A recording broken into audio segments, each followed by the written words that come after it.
to global economics.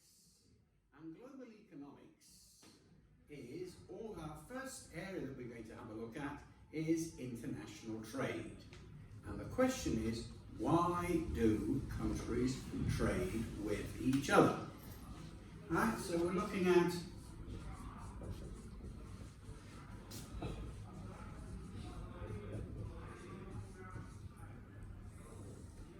and the reasons that countries trade with each other is that country A can produce certain things more cheaply than country B.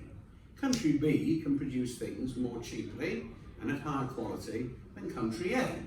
So why should country A produce everything that it needs just for its own country when B can do it more cheaply? Let A specialise in what it's good at and export the rest to B and the rest of the world. Then it will get money and it will be able to spend and it will be able to buy from the rest of the world from the profits that it made on its specialities. A great way of making money, specialising in what you're very good at, and then trading your products with the rest of the world. Now, this idea was put forward by Adam Smith in The Wealth of Nations, and according to Adam Smith, ideally each country worldwide should specialise in what they are very good at, and those products only. What they should then do is export it. Don't think about just producing for their own country, but they should be able to export it to pretty well anywhere in the world, and they should be making in quantities that are so big that they will actually have economies of scale, meaning that per unit they're going to be producing it far more cheaply. So therefore the producer benefits, the consumer benefits, and also amongst other things, it gives every country in the world the opportunity to specialise in what it is best at, earning itself the money and then in turn trading, using that money to be able to buy for other countries. As long as a country is very good at one thing that the world persistently wants, then the future of that country seems to be fairly well guaranteed. And that's an original idea by Adam Smith. Now, in fact, after Adam Smith was writing 250 years ago, we got David Ricardo. Right? Ricardo's idea actually softens it a bit for the following reason. Take, for example, in today's terms, the United States. Well, the United States has got a lot, it's got a huge population, and it also has got huge capital facilities, and it can produce lots and lots of things cheaper than anywhere else. But even the United States is best at specialising in the things that it produces best, cheaply as possible, and as profitably as possible. In other words, it's best to specialise in what it can do very, very, very well, rather than specialising in what it can just do very well, or specialising in what it can do well. It will actually pick the products that have the lowest opportunity cost, which means that let's say, for example, the US is best at producing cars. It's super duper whooper good at producing cars. So therefore, it should produce cars which it is super duper whooper, and if it produces ships which is only super duper, forget about producing the ships. Stick to what you're super duper whooper at, because that's going to be more profitable than doing something that you're just a super duper at.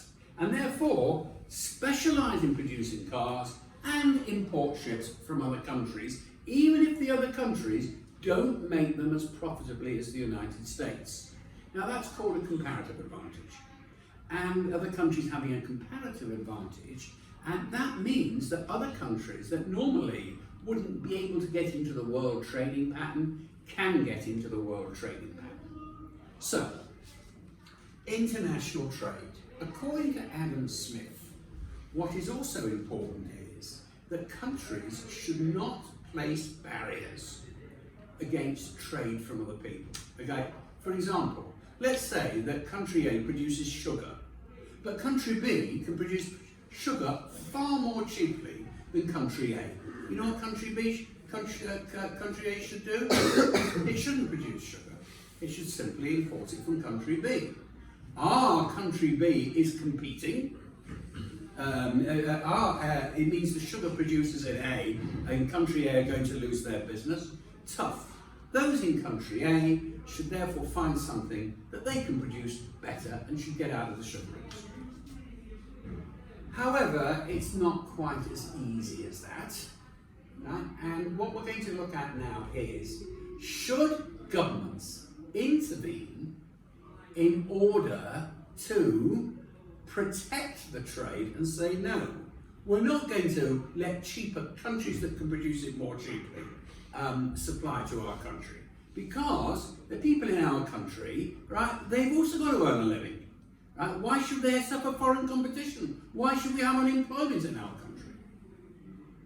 On the other hand, if they take that line, there are some other upsets. And what are the upsets? A typical upset would be that the public is saying, look, it's cheaper to import the stuff from elsewhere. Why should we import it from here? So let's have a look. If the government decide to ignore the fact that other countries, ignore the fact that their own countries are producing the goods and allow imports without intervening, cheaper imports, they are therefore in free trade. And Adam Smith says that ultimately, free trade is the best thing for the world because it means that everybody gets the cheapest, the coolest and the choicest materials, right, and products through world trade. However, there are disadvantages. If there are no barriers, our trade is free. There are no tariffs to be paid, there are no quotas to be faced, there are no intervening governments. But if the governments say, no, our first duty is not to the world, right, or even to our public, but to our producers. They need protection. Then that is protection. So in other words, the debate is between the case for free trade versus protection, right? Protection of trade. So let's have a look at what are the arguments, at least in theory, for free trade. Well, the first thing is that it gives countries who've got, number one, for free trade, they've got absolute advantages, absolute or comparative advantage, which equals cheaper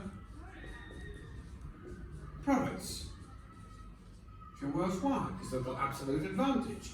So it means that the public are going to be getting it cheaper, right? Another one is that it also encourages countries to compete. There needs to be competition. So we'll put this down. Enables competition. And you know that people competition. And you know that people tend to work at their best when they know that they've got competitors. They don't slack because they know that if they don't get their quotas finished on time, somebody else is going to take the business away from them. Right? Another reason, right? Another reason why they might do it is because who gets the benefit of all the free trade? It's the consumer, right? Now, if it's free trade, it means that the consumer can enjoy things at lower prices, at lower imported prices. So we could say consumer benefits. And think about it, with any product that's produced, right, whether it's butter, or whether it's gums, or whether it's smoked salmon, right, or whether it's asparagus, most of the people involved, the stakeholders, are not producers, they are consumers. So you're certainly helping the majority. And the fourth thing, right, and the fourth thing that it's actually good for is politically. It cements international relations. You see what I mean? Countries don't like to go to war with their own suppliers. So it's good for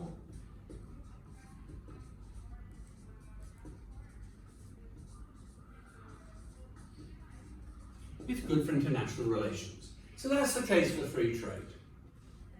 However, there is also how it doesn't come without a price, because things that have been in the news recently: protection.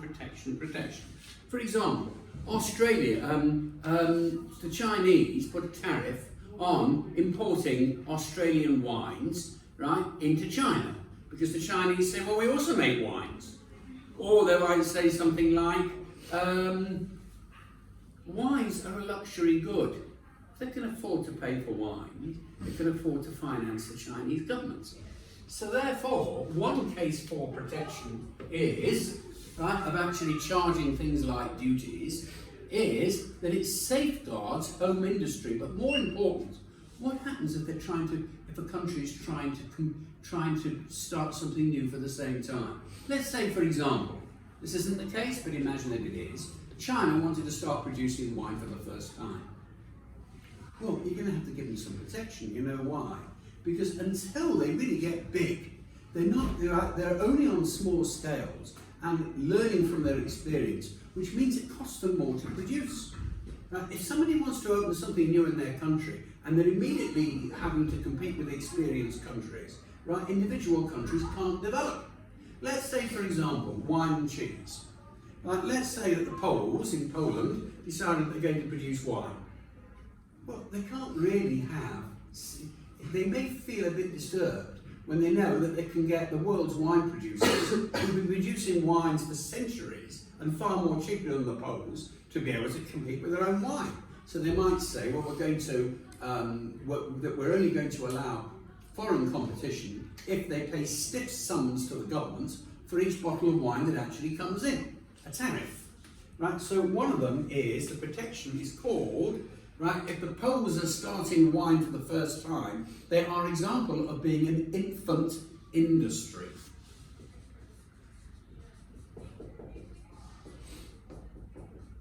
Right? Their industries are in their infancy, or this particular product.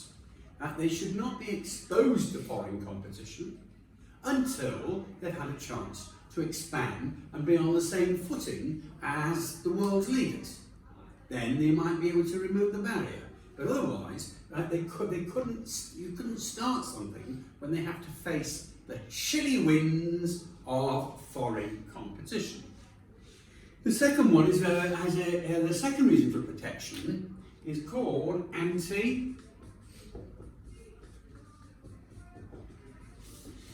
anti-dumping. Now, what's dumping? Dumping is something that it appears that wasn't foremost in the mind of Adam Smith when he proposed his theory of free trade in his book, The Wealth of Nations. Let us say, for example, I'm giving you a hypothetical example, the Poles. Now, the Poles have been producing sugar beets, let's say. Sugar beet, it's like onions, but when you squeeze them, you get sugar out of it. By the way, the sugar that comes from sugar beet is the same that comes from sugar cane. It's the same sugar, it's just from a different source. Now, let us say that the Poles produce a large amount of sugar beet, but they only sell a certain amount, because by lowering the price making the price too low, right, it would be unprofitable. So what the Poles do is as follows. Poland is part of the European Union.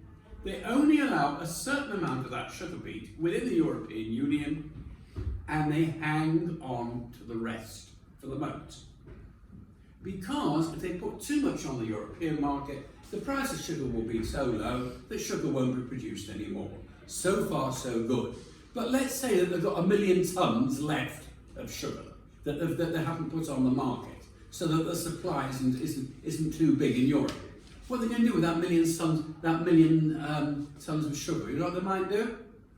They might sell it to their pals over the border, to the Russians. Now, the thing is that the Russians aren't interested in buying sugar at European prices. Never mind. Because the Poles have got one choice. They've got a choice of two things. They either have to destroy their sugar, or they have to let it go and give away prices, often below the price of production.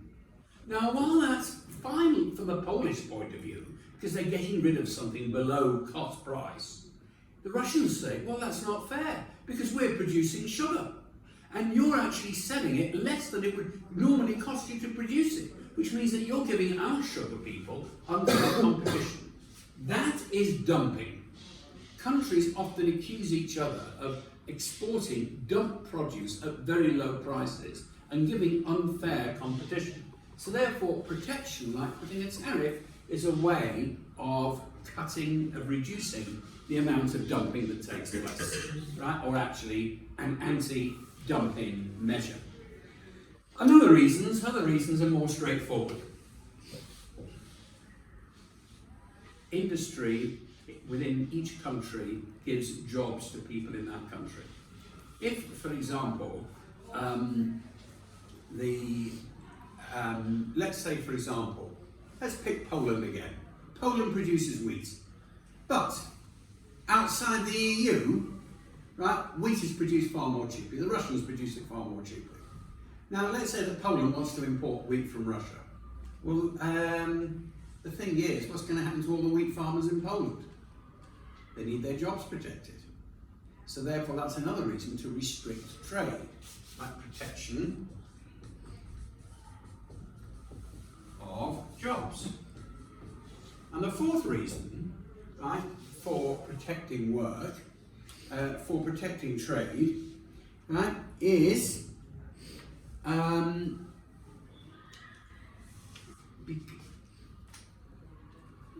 we've got infant industry, we've got anti-dumping, protecting of jobs, and then of course, it's not just the jobs that are created with the industry, but it's the industry itself.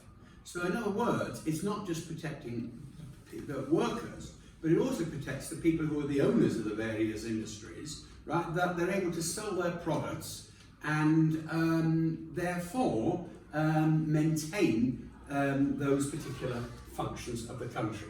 So protection of the jobs and protection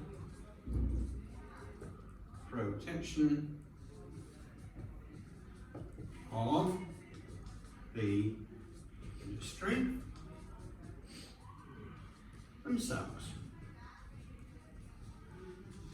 Can I also say that one of the advantages of free trade that I didn't mention is that if trade is free trade, you don't get abuse of retaliatory trade, which I need to mention. The issue of retaliation.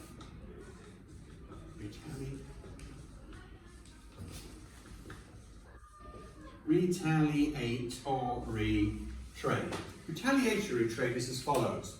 Let's say that the Chinese put a tariff on Australian wines.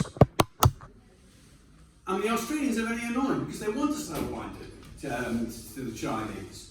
So you know what the Australians will do? If you can play rough with us, they'll say to the Chinese, we'll play rough with you. And we will put a tariff on Chinese products. So what can actually happen is you can get a tariff war. This is one of the dangers of using protection methods. That when they use protection methods, they should be aware that, in fact, it doesn't lead to escalating tariffs, where the main reason is that one country wants to get back on another. It can be a cause, as has been, of strained international relations, very strained, between US, of both the Trump and the present Biden era, right, where tariffs have been maintained against Canada, China, and so on. And a lot of international tension, right, has actually resulted simply because of tariff wars, saying if you put a 15 to 20% tariff on our products, right, and protect it, we're going to put a 20% or more tariff on your products. You're going to be rough with us, we're going to be rough with you. Okay? Those are the arguments between free trade and protection. Now, our second part of this focuses on protection. Given the fact that we have decided to protect, what methods are available for a country to protect its trade? We will spend the rest of the time of this session looking at the various methods. So,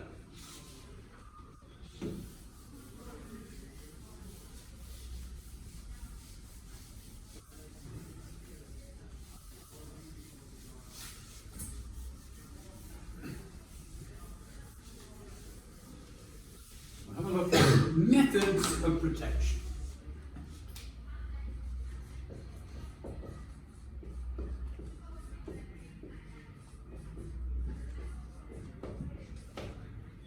Or, in other words, the methods that countries can use to protect their trade.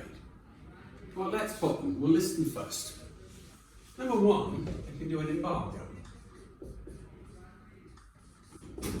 Now, embargoes, an embargo means that trade is forbidden.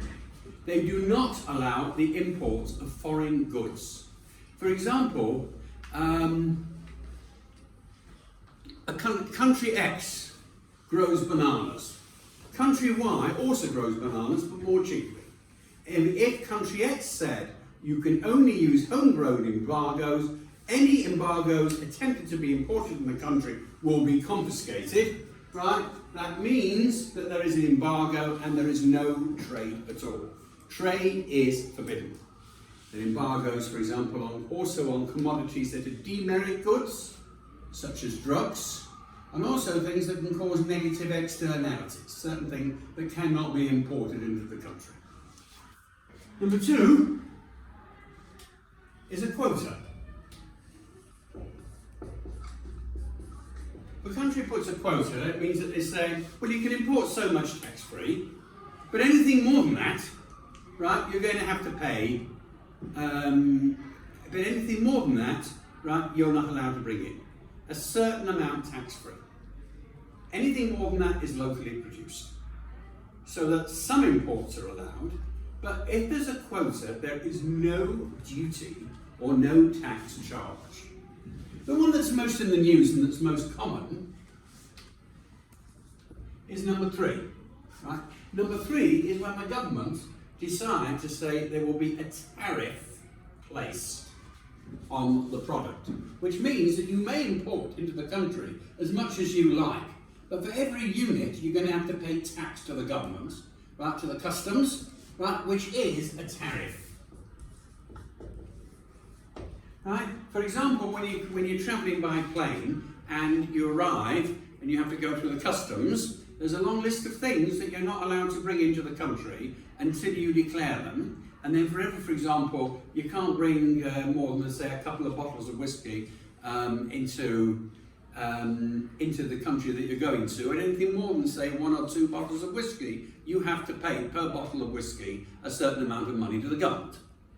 Right? Because the government might say, for two possible reasons. One reason is, well, we also produce whiskey, why are you importing it and giving unfair competition to our producers? And another reason could be that they also put tariffs for other reasons, because it's a good way for the government to raise money. If you're bringing crates of whiskey into the country, you've got enough money to support the country, and therefore you pay duty on each bottle of whiskey. You see, note that usually things that tend to have tariffs tend to be, but not entirely, things that are luxury articles that are nice to have, people enjoy, but you can live without them. Okay? Tariffs. And the fourth thing is and the fourth method of protecting trade is a subsidy, which means that, let's say that, give another example, Poland wants to develop wine, but the Poles like French wine. French wine's much cheaper. Actually, it's a poor example because they're both now members of the EU, but forget that point. So you know what they'll do? They say you will allow French wines, but you know what the Polish government will do to encourage Polish wines? They will actually subsidise, they will help the beginner wine people to be able to produce it by giving a grant, right? And by using taxpayers' money, so that the local producers are on the same footing and produce at the same price as the imported. Okay, it's a bit like a reverse of a tariff, but it's going to have, instead of taxing the importer, what you're doing is that you're subsidising the local producers. Those are the four methods that, if the government decides to take the policy of protecting trade, it's one of the four tools that it can use: an embargo, a quota, a tariff, and a subsidy. Let's look at the tariff, right? Because that's the one that's most commonly used. So, let's say, for example, let's pick this country, Israel. Israel imports most of its wheat from Canada. From North America. But it also produces wheat itself. So let's have a look and see what is the position with wheat in Israel. So we're going to put wheat here. That's the product. And let's put a diagram. Price, quantity. Now let's work out the local price. You follow me? The local price is supply and demand for wheat. And that's the equilibrium price. P1, Q1. That is the local price for wheat. So when we won't call it P1, we'll call it P local. Which is the local price for wheat. Hang on. Israel isn't the only country that produces wheat. Israel also imports from Canada.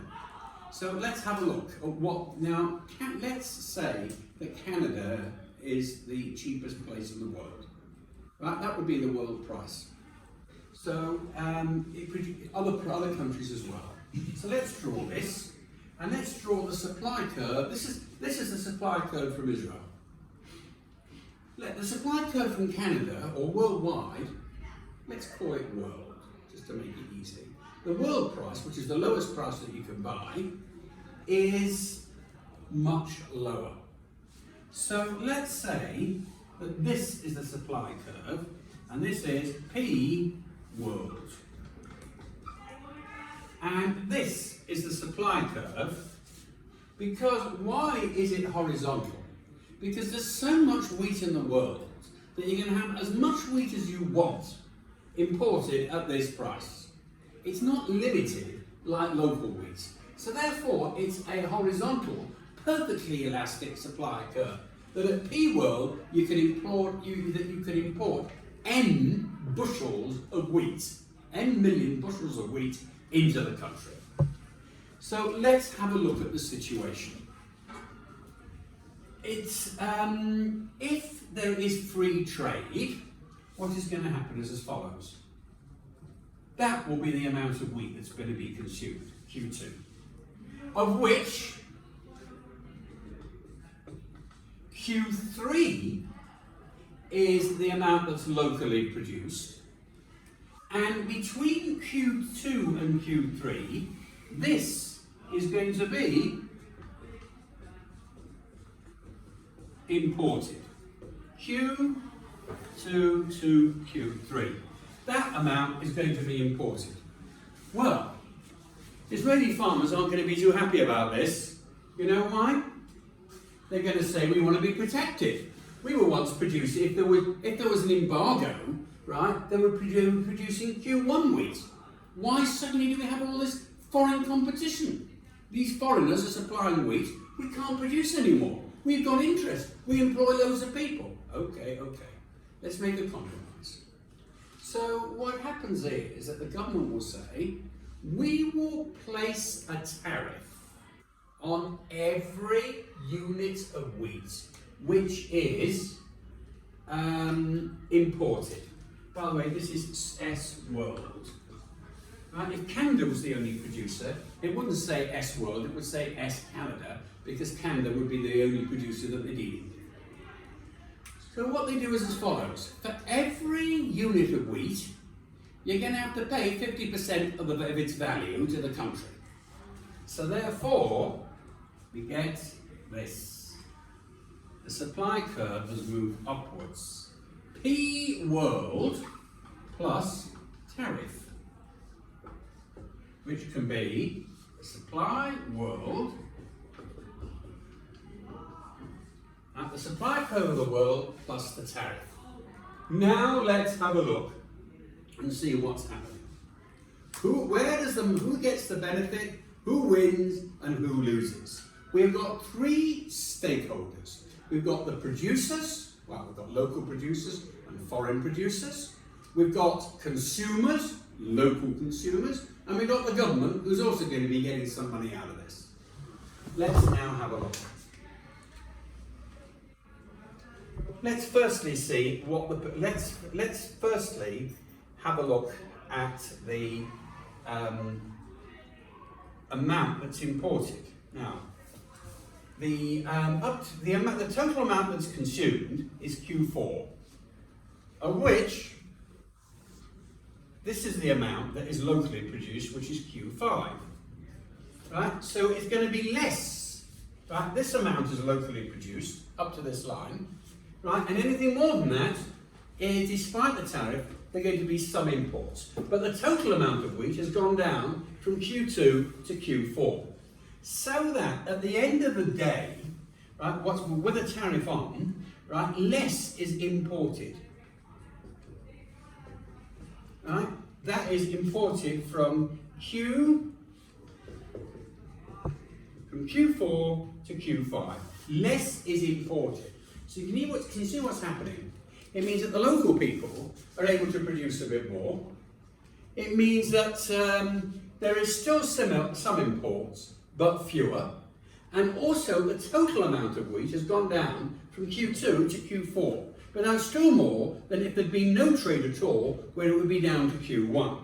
And last but certainly not least, the government get a nice little rake off, because all this money here, which is of imported, got as a tariff.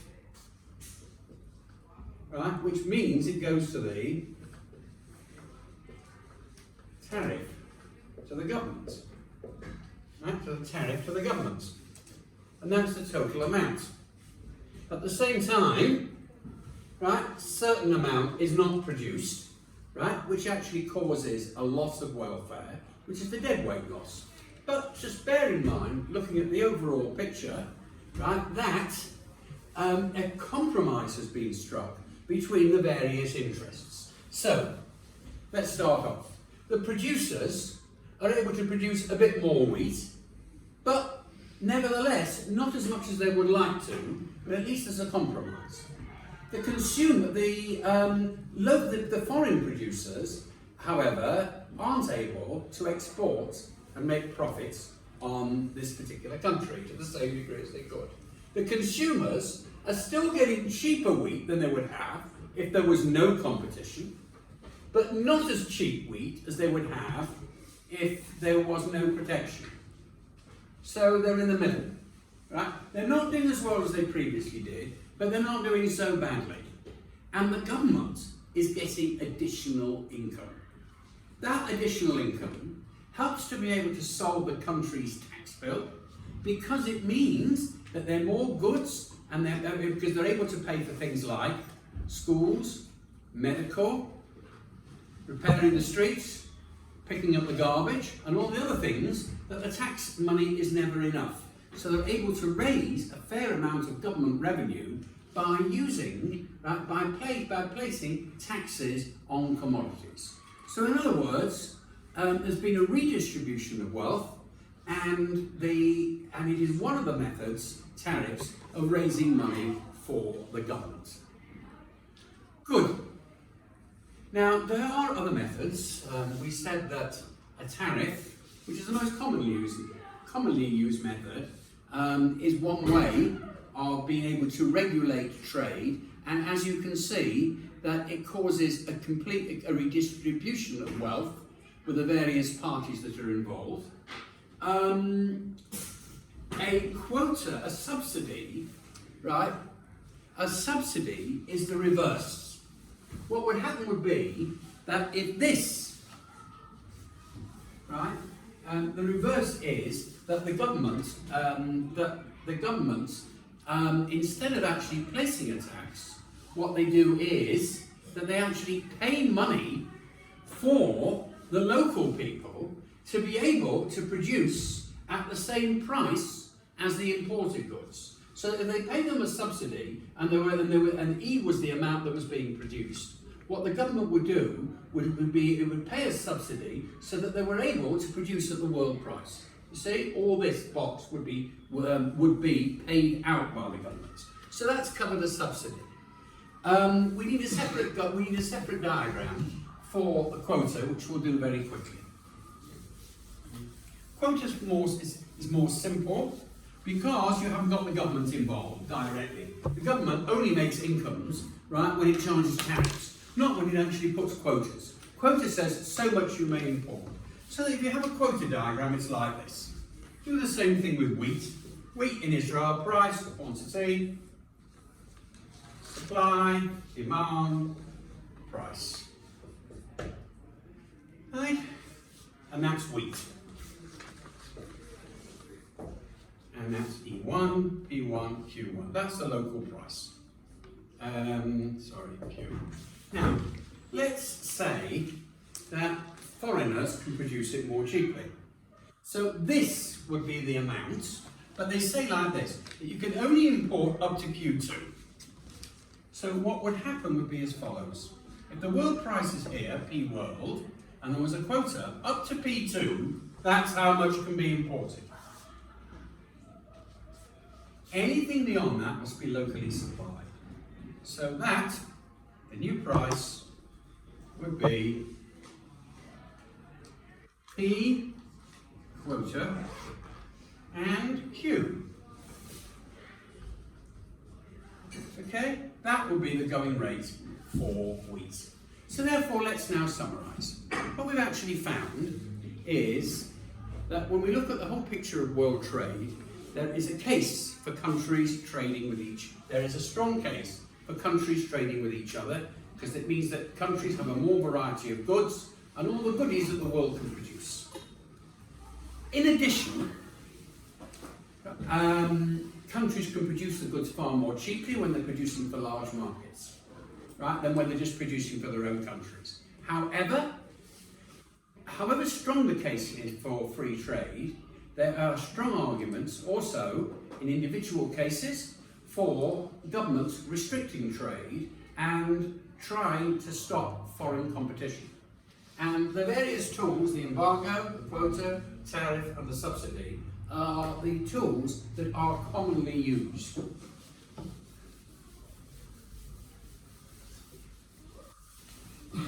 Whether, in fact, tools are effectively used or not, usually only hindsight can tell.